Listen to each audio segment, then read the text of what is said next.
Welcome to the Whaler Guys, 2028 Sargent Street here in Hartford, world headquarters of the Whalers Brigade. And again, here we are on a nice, cooler summer day. Well, for me, for this guy, not he's bad. very abnormal. Got rid of some of the humidity. Yeah, but we're better. Yeah. And we have a bunch to talk about. It's hard to find hockey-related stories during the summer. It's very tough. They're all taking their time to relax, heal up from a long season. The dog days of August. That's right. So it's just around the corner. So September they start getting ready with all their pre-training camp, and then October we'll have hockey here before you know it. Yeah, that's right. In the first couple of weeks, October, you got the UConn opens up, and then the Wolfpack right after that. Yep. But it was funny today because we were talking about what we're going to talk about on the show, and out of the blue today comes this rankings of NHL owners done by The Score, which is an online publication you can check out. Anyway, they had ranked all the owners from 1 to 31. And why don't we stop at the top of the list? We'll tell you about the teams that have great ownership according to this, I guess you call it a ranking. A ranking. And of course, the Red Wings are at the top of that because of their 25-year playoff run. And it's Mike Ilitch, who's Mr. Karmanos' favorite. Nemesis. Nemesis, yeah, probably. We'd say, if it was like a comic book, we'd say their nemesis. His nemesis is it. So, the Red Wings have had just sustained success. And multiple Stanley Cups. Right, and I think you can remember, and maybe if you guys are a little bit older, like wiser than we are, but older, maybe more wiser. More wiser. Yeah. In the mid-'80s, remember how horrid Detroit was? I mean, we're talking seasons where I remember they won 19 games one year, and I think it was 85, 86, or around there. They were horrendous. All I remember that comes personally as a failed attempt at taking my girlfriend out, which is now my wife, to a Whalers Red Wings game. We bought tickets last minute, and it had to be a point when the Red Wings were turning the corner. Yeah. And I don't remember exactly what year it was. Yeah. We sat in section 214, center ice, so we're all excited. Yeah. Looked at the tickets. It was row double T. We had to climb all the way up to double T, and we see the guys in the press box. I'm like, holy crap, right? Well, Detroit did what they did back then, and the Whalers did what they did back then. Yeah. Detroit ended up winning the game 5-1. Yeah. And it was a shellacking. Yeah. And it was one of those things where it was the last professional hockey game I left prior to the end of the game. Because I was scolded by a person that I used to know who actually housed Dana Merzen and Paul Lawless, who said, you do not leave the game. He taught me two things. You never leave the game until the game is over because you paid for that seat and they're your team. And you know what? He's absolutely 100%. Yeah. If you're in with your team, you're in with your team. Yeah. The second thing was never clap after a national anthem. Because the national anthem is what it is. Yeah. The person who's singing it is just singing it. If they sang it nice, that's what it should be done. Right. And I was very educated by him because he was a World War II vet. And he said, no, the national anthem, you don't clap at the end. And I was like, what? Okay, two good points. And after that shellacking they received, I never left another game. I've stuck in with my my Whalers till the end. But they were bad back then in the mid-'80s, and Steve Yzerman was the guy. I mean, there was always this, Gretzky was number 1, Lemieux was number 2. You couldn't decide which one of those guys they could flip-flop 1 and 2. But the guy number 3 was always Steve Yzerman. And, really, he's the foundation that got that 25-year playoff run going for that team because, they stretched along. And also up at the top of the list is probably every Hartford Whaler fan's newest favorite team, the Chicago Blackhawks. Yep. So they have so many former Whalers on the coaching staff. And over 3 cups in the last, 5 years? Yeah, you can see how that's an ownership group that's running the team so well. And it is. And they made some significant changes this offseason, and it's going to be interesting to see how everything falls into place for Chicago and Joel Quenneville and Kevin Dineen. Yeah. I think they will be, again, another very powerful team coming into the new season. Yeah, second, and so you got Detroit and Chicago. And this was interesting. The third best NHL owner, according to this, I guess you call it poll or ranking, is the Toronto Maple Leafs. And you're probably thinking like, well, gosh, they got this jokes with the cup run, and I don't think they won a cup or been into cups in '67 or this and that. Yeah, but it's one of those teams that. But they sell out. And that's it's a hotbed market. Yeah. And we found this when the expansion and relocation talks were going on about 5 years ago. You heard Hamilton come up many, many times. Yeah. And Toronto, because of that market, put the kibosh on it, and the NHL listened to them and said, "You're right. No, Toronto owns that market." Yeah. And so that actually puts us, like you were saying off camera, puts us in a good position. That Hamilton's out of the mix. Quebec is still out of the mix for right now, and that's because of that Canadian dollar. Oh, I just checked it today. It's still 75 cents. So, yeah. I mean, that's what we're saying. We've been saying it for a couple months now. You put money into it, and you're in the Canadian market.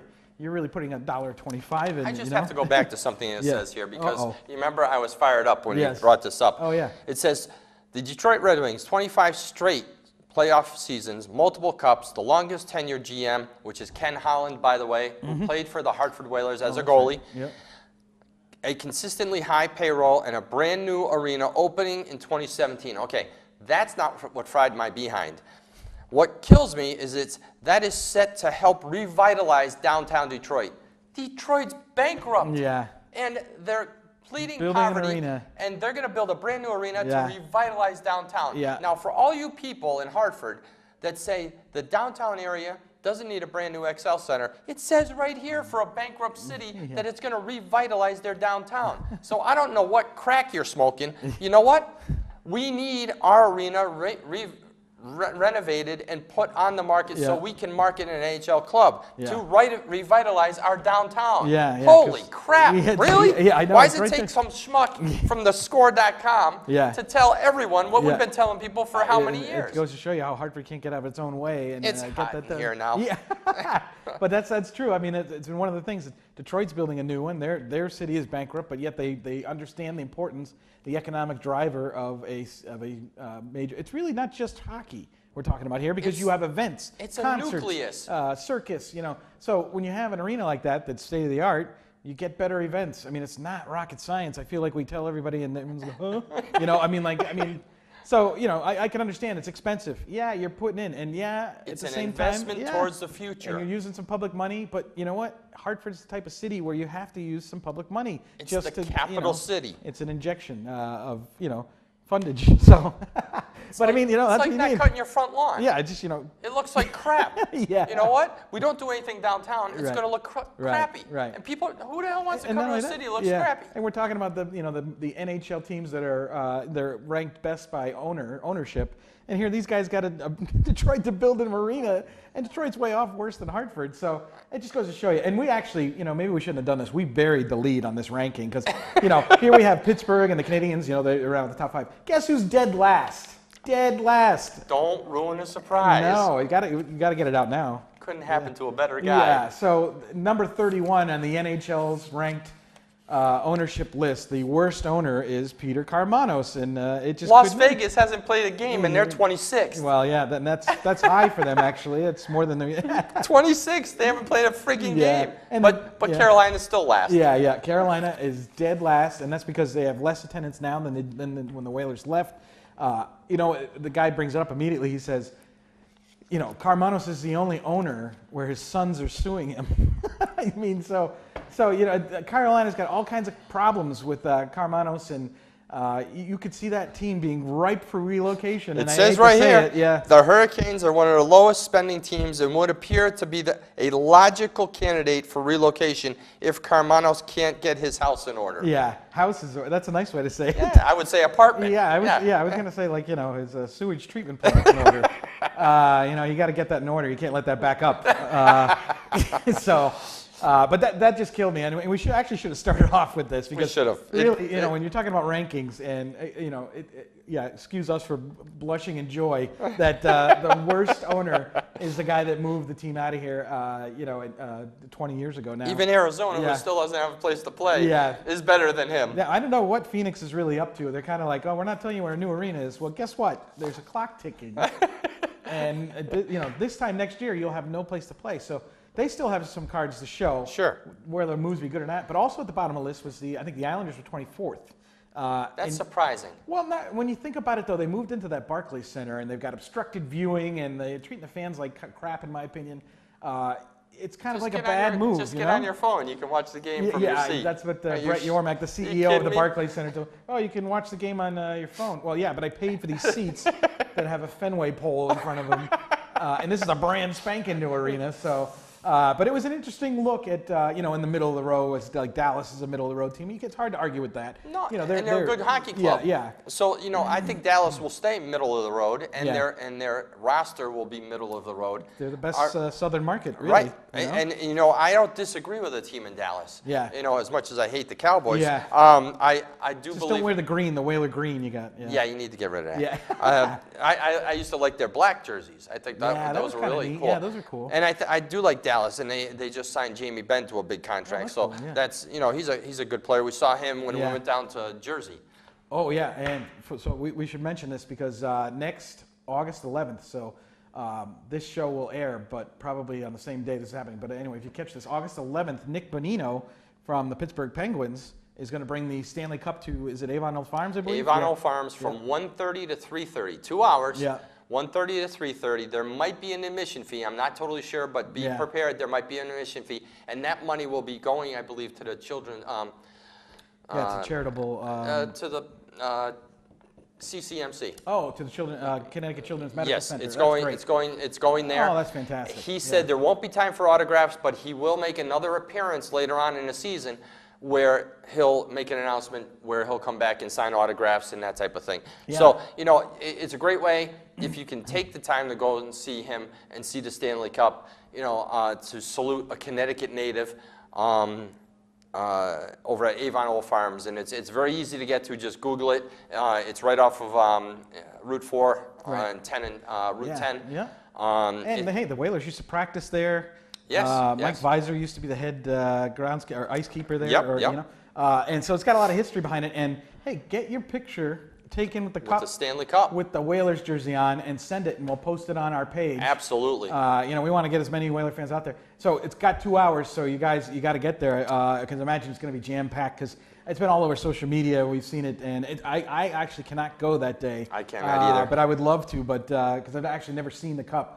In person. My family did, yes. When my friend Bob Gorman, who works for the Carolina Hurricanes, brought it home for his day in Connecticut. I was in training in Manassas, Virginia, and I'll never get that time back again. And my kids took a picture of the Stanley Cup, and they sent me a picture of them with the picture just to make me feel that much better of being out of town and training. Oh, man. So. And then my wife teased me and said, "Hey, we saw the Stanley Cup. Did you? Oh, you weren't there." Yeah. And I'm like, "Thanks." That's a bummer, huh? Yeah, that's great. But if you can get out there and see that cup, and Nick Bonino's a local Connecticut guy. It's really cool of him to bring that by. Each player only gets a certain amount of time with the cup, so it's a kind of a rare thing to get a chance to see it. I think Jonathan Quick was the last time it was here, and I want to say it was like 2014. Down in Hamden. Yeah, down in Hamden or something along those lines. So, every couple of years there's a Connecticut guy who brings the cup around, or somebody who from this area. So it's cool to see. And speaking of things in Connecticut that could attract people to a game or go visit, Howard Baldwin said in the Hartford Current that he believes that Hartford should really make some kind of memorial to Gordy Howe. He said in the Current that it was something Hartford should be thumping its chest over, that Gordy Howe came to Hartford and was an impact. And no other NHL team had him besides Detroit. The Whalers were the only other NHL team to have him play. He played with his 2 sons. You know the whole story. And so the question is, should there be a statue of Gordy Howe in downtown Hartford? Maybe it should be in the atrium, as Jerry mentioned. I believe so. Yeah, maybe it should be outside. What kind of statue? And what do you think about that? Do you think that's a good idea for Hartford? I think, like we discussed earlier, it belongs in Hartford as well. Yeah. It doesn't have to be a mammoth statue No. like in Detroit. Almost because life-size. My feeling is he played in Detroit most of his career. The storybook ending to his career was here in Hartford. Right. Like you said, he met up with his 2 boys. They played for the, first of all, the New England Whalers, and then transferred over to the Hartford Whalers. And remember, Gordy Howe played 6 decades of hockey and finished here in Hartford, Connecticut. Yeah. I believe there should be a statue. I believe it should be in the atrium because it's a hockey arena. I mean, it's an everything arena, but that is part of where that blueprint sits. Is right there is where Gordy Howe played, and a lot of other very good players played in Hartford, but Gordy Howe, Mr. Hockey, played here in Hartford. So, you know, I believe it should be here in the atrium. When you go buy your tickets, you can look at Gordy Howe. You have pictures with it. So when there's inclement weather outside, you can still take your pictures inside. Yeah, that's true. That's my opinion. Yeah, anyways. I mean, I kind of think, and I hate to say it, I don't trust Hartford to get this done at all. You know, I don't think, I think it's possible. I think we heard rumblings that the Booster Club wanted to try and push for that, or push for a street name. Good luck to them if they can do it. You know, but I think a statue downtown would be pretty cool. In the atrium, I think would be ideal. And I think, you know, something kind of almost actual size. And you could come up with a lot of ways. Now, there's a great shot of him at the Montreal Forum, and he's kind of skating, and he's actually turning, and the goalie's behind him, and then Al Sims is behind him, and maybe that's a perfect statue. But you'd love to see one, him in a Whaler jersey, and maybe another player, and just, you know, throwing an elbow or something. But that would never happen. But it would be cool to have that. At least if they could not afford, or as a group, people get together to chip in money. And that's what's going to have to be done. You know, I'm not totally out of the box saying, hey, let's start a drive to put a statue in the XL Center if we were given permission by the powers to be. But that would be something we'd have to pose to all of you. Are you willing to put some money up and get this done? That would, I personally would have to go through, we would have to go through a bank or someone to do that type. I'm not collecting any money from anyone. Or we find a local artist that is willing to create a very large portrait of, you know, a painting of Gordy Howe that could be hung. Like a mural. Like with the Whalers and Wolfpack out there. But have an area that was exclusive to Gordy Howe and sitting up there. I know. That's just my opinion. That's a possibility.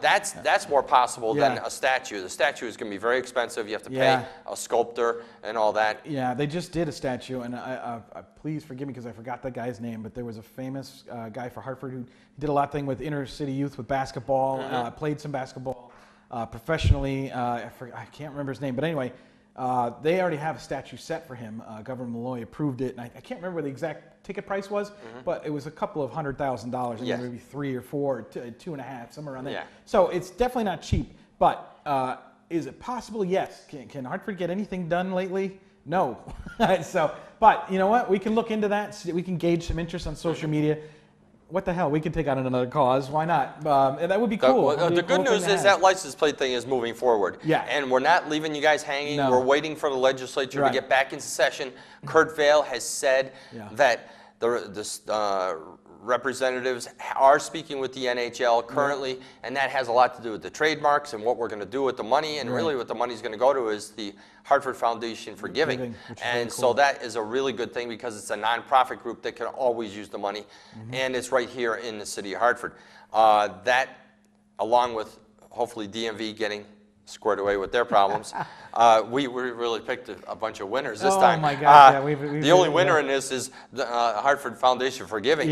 Kurt Vail is working with the NHL, and we're very pleased at the progress we heard at the Bristol Blues game. He was there. So, you know, they haven't given up on the project, and we're very happy that that's continuing. Yeah, and it just goes to show you, and that's just that's why they say red tape or, you know, whatever. You know, we started the license plate thing, and it seems like a no-brainer. Like, yeah, you know, if the NHL's okay with it, put a logo on, it goes to charity, no, who's getting hurt? But to get this through has been nothing short of a kidney stone. Well, really. And that's, you know, Kurt Vail's been helpful and all that, but, I mean, he can only do so much.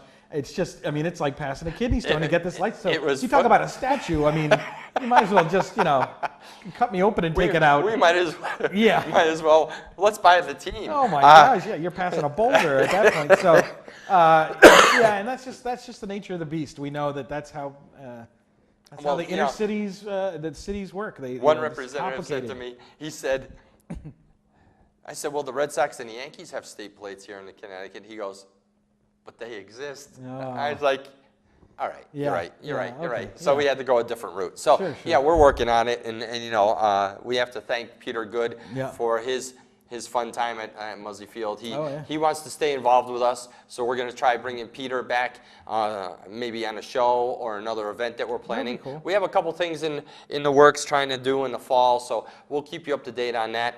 Yeah. What else do we have going tonight? Well, we got UConn right around the corner, and this is the Wolfpack's 20th season. Now, we know a lot of people are not Wolfpack friendly or happy with them, or, there's all those kinds of things that go on in Hartford hockey. But regardless, they're going to play their 20th season, whether anyone likes it or not. And, we're very involved with this season because it also represents all of hockey, because there's so many Whalers that even Ulf Samuelsson was a coach of the Wolfpack for a while, and that was pretty cool. There's been some former Whalers that did play for the Wolfpack. You remember Jason Muzzatti, the goaltender, played for the Wolfpack for a little while. Al Montoya. Yeah, and what we think is, if we get involved in this season, that we could possibly do a show or have some kind of event. So we're going to, see if we can talk to the Wolfpack and, get involved in this season, because it is the 20th season. It keeps hockey relevant in Hartford.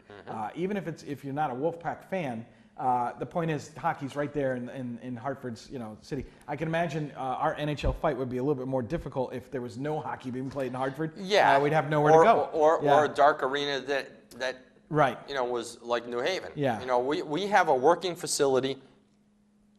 Maybe not to our standards or the NHL standards right now, but we're moving towards that goal. Yeah. And like you said, if we didn't have any hockey, we'd be screwed. And, UConn has really put a huge boost into our hockey downtown. Yeah, and this year we're thinking that, this year we're hoping, so this is the third season. The first season was pretty amazing. It was still that brand new shiny thing, and they were competitive, and, at least with the better teams, it was some pretty heavy games. Now, the second year, of course, they ended up pretty much closely with the same record, but they ended up making the playoffs, so that was really cool. But this year is a little bit more solidified because they have a better recruitment class. You have an older Tage Thompson, Joseph Messinas, and also this is Rob Nichols' I think final year. Yes. And he's been just a stalwart in goal. I mean, talk about a brick wall. So we really think that this third season could be the season that gets UConn really going. And they're bringing in a new goalie from Sweden. Right, they have a goalie from Sweden who's drafted by the Rangers, so he could end up being on the Wolfpack after he gets out of UConn, which would be kind of interesting if they're still here. That's Is this their last season? Well, that's the interesting thing we should bring up too, because this is their 20th season, and at the end of this year they have an option, and it's I believe there's. This is the team option? Yeah, this is their. This is their first year option. So they have another year. So in other words, at the end of this season, they have to decide, do we want to stay another season? And I think it's kind of their call. And just to let you know, this is why, as much as people say, these two Whaler guys talking about it, but we know our stuff. By December 30th, Jerry and I will know if the Wolfpack are staying another year. Yep. And we'll tell you about that some other time. Yeah, when it comes up. But anyway, yeah, we got a little ways to go on that. But anyway, that's the cool thing is that you don't have to wait till June to find out, because that's when the Current's going to tell you in May, June, April, like, oh, the Wolfpack sign on. Yeah. Well, that's when they officially sign the dotted line. But they will have to let the state know before the end of the year. So we'll see if that happens, because there's a lot of talk about, their options. The Islanders, the Sound Tigers going to move to Long Island. Binghamton may open up because the Ottawa Senators are looking at an arena that's closer to Ottawa. So this happens every year. And I know some people are like, we're sick of all the rumors and this and that. But you know what? Really, one of the rumors that's still out there is that the Nassau Coliseum is going to be taken down and they're going to put housing there. Yeah. So I don't know if that's still on the books. Yeah. I haven't heard anything new on that. No. We'll have to check in with some of our sources here in the city. They are putting in some money now, but they're lowering the seating. So I think it's going to be like somewhere in the 10 to 12,000 seats. Yep. So it is kind of downsizing the building. Yeah, but Bridgeport right now is 10,000. Oh, no, it is. But there's people that think that the Islanders may move back to Nassau. I don't think that's happening. Unfortunately, if they were upgrading the facility to an 18,000 seat thing with like what they want to do with the XL Center, then I'd say the NHL could probably go back there. But if you're going down to 10 to 12, that means you'd have to bump up 5,000 seats again. Yeah, because the smallest arenas we have are 15,000. And I just tell you, if I was a Ranger fan or I owned the Rangers, I'd love the fact that my players could move to Bridgeport and then hop on Metro North and be an hour and a half. And they got all their gear. I don't have to send a car. You don't have to pay for cab fare. You don't have to put them on a plane. You don't have to put them on a bus. Right. The Metro North is so easy back and forth. So that's why I think it's advantageous for you. And plus, no offense to the Ranger fans, but they'll be loved down there more than they will be in Hartford. Well, you're in their market. Yeah, you're really in their market. They're not like overly loved here. They average the 4,500, and there's a good group of fans, and they draw 176,000 people, and that's admirable. But it never gets up to the 5, 6, 7K ranges. But we also heard from some people that said that's nationwide. Yeah, it's true. The AHL does not draw, and everyone's upset about the AHL not drawing here. If you look across the country, it's like it's almost a mirror. Maybe not as low, but no. it doesn't break that 10,000 seat. No, they're not Providence, they're not Hershey, but they're always in that 20 to 24th range, and they never bridge that gap. Now, I think that Global Spectrum, or actually Spectra now, has done a great job with the Wolfpack in terms of getting that some of the excitement back in, some of the game entertainment. I'm glad that they're here to do that. Yes. They're the right guys for the job. They are, and you talk to Chris Lawrence at these events that we go to.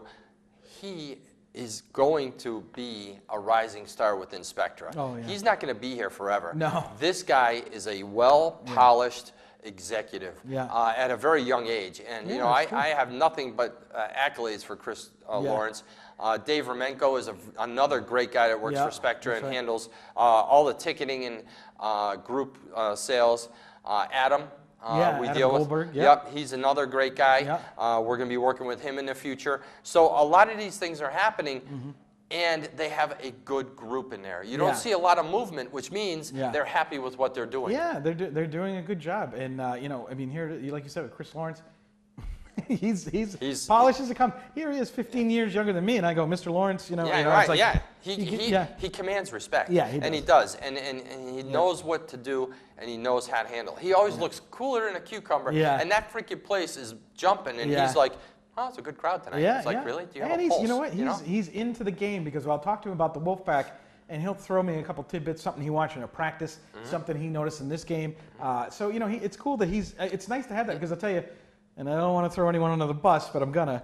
But when Chuck Steven was here, he could have cared less about what the team was doing. They didn't put much into it. I felt like AEG didn't have that enthusiasm for hockey that Spectra does. I think they treated us as a number. Yeah. We run this arena. Okay, it happens to be in Hartford, Connecticut. Yeah. Okay. We have to have. We hockey. run LA. Yeah. Okay, Hartford's over here. Yeah. It's kind of like, okay, we'll balance out the losses with LA. We just want to put Rihanna in here and forget the hockey We'll thing. make people happy. Yeah, and I think that's why that they didn't get their contract renewed, is because they didn't have any emphasis on hockey. And if you remember, the state came out and said, if you don't have an AHL franchise that you can, and the Rangers ended up getting along with Global Spectrum at the time more than they did with AEG at the time, and I think that's why we have Global Spectrum, and they're here for, let's see, it's going to be another 7 or 6 years. Yeah. So. And I have no complaints with them at no, all. Not they're one. very easy to work with. They're nice people, and they want to be successful. They want the Civic Center or the XL Center to be successful, and they wanted to make it a destination. And from the start, Chris Lawrence and Ilka at the time said they want that fan experience to be the next level. Right. And when we speak with Michael Freemuth, it's the same thing. He wants people to walk in that building and make sure that it's convenient to get your drinks, your food, and know what's going on, and have Wi-Fi in the bunker. Yeah, that's in the bunker. That's right. Yeah, we're not going to call it the mall anymore. It's going to be called the bunker. The bunker. Yeah. Until renovations happen. It's the bunker. Yeah, but at least we got that ice sheet next summer, so that's the good news. That's right, and we're moving on up. That's right. As we wrap up for this evening, we appreciate you guys watching. We appreciate your comments on Facebook and social media. Keep them coming. If you have any ideas or any questions that you want us to ask people, send them to us, whether it's at our email addresses. We've said it over and over. I'm jewhaler13@gmail.com. He's phindle19@gmail.com. And we're always willing to get back to you. Just ask us the questions. I did get a request the other day about going to the Bristol Mum Festival in September. And they want us to march in a parade and have a table there. So that's something we have to talk about. So we will be back here next week. Yep. We are changing our taping to Tuesdays. So we will see you next time on the Whaler Guys. You guys are the Brigade. This is a Whalers Brigade production. And we thank Matt Berry for keeping up our social media. Yep. Until next time, we are one nation under green, and we all bleed green. Have a great night.